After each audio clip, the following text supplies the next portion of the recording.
Hello, this is Kelly Hardy, Director of Education Solutions at Color Art, and I'm joined again today with Dr. Robert Dillon for a Color Art Close-Up. Today we're going to discuss choices around classroom designs and how important they are because they utilize limited funds and impact learning spaces for many years.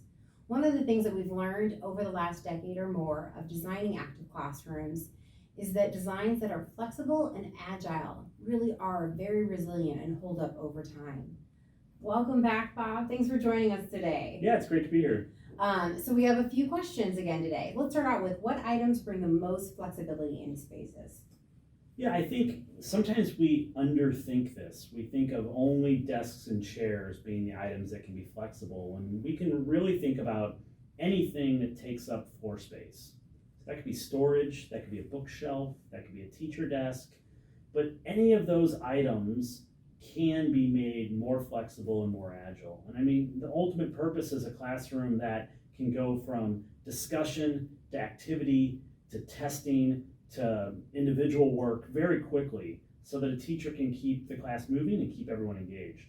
And so we also want to look at items that can be multifunctional. So things like... Yeah, I think that I've seen storage units that on the backside of them is writable space. I've seen desks that could turn into a big conference table when you put them together in the right shape.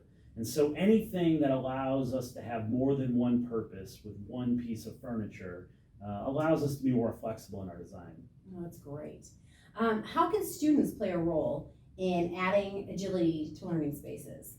Yeah, I know previously we've talked about the importance of student feedback, but it fits into every one of these conversations. So our students see the classroom differently than our adults do. And I think that's really important is that, adults after a while have space blindness. They're in a space 8 hours a day, that's their workspace. Everything starts to blend in. They don't notice the light bulb that's out. They don't know the stained ceiling tile. They don't see the chair that's cracked. And I think all of those pieces are places where students can say, how can we enhance this space? What's something small that we can do to make this better? And if we get in a feedback loop with our students, I'm always amazed with the good stuff that they come up with. Now, typically when you have had the experience of student feedback, is it positive? Is there a fear for teachers to have that student feedback? There can be. I always say, if you're going to ask the question, you better be ready for the response. And so I always think that's really important.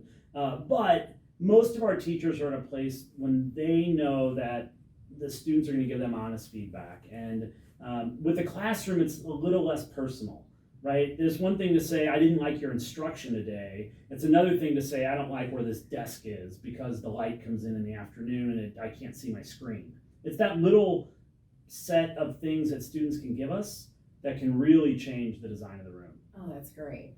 And finally, in what ways does flexibility in design promote active learning? Yeah, I think that it speaks loudly. So it's amazing, a piece of furniture, the furnishings in a room are actually a language in the room.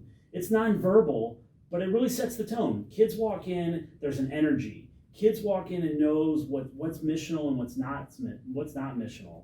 So I think that let the language of the furnishings speak to this is a place where active things happen. Kids are making and creating and designing. And so every design decision you make, the ones that you choose to make and the ones that you choose not to make, really sets the tone of whether your class is going to be active and really help kids to take knowledge and move it to long-term memory. Thank you so much, Bob. We really look forward to seeing you again for a Color Art Close-Up.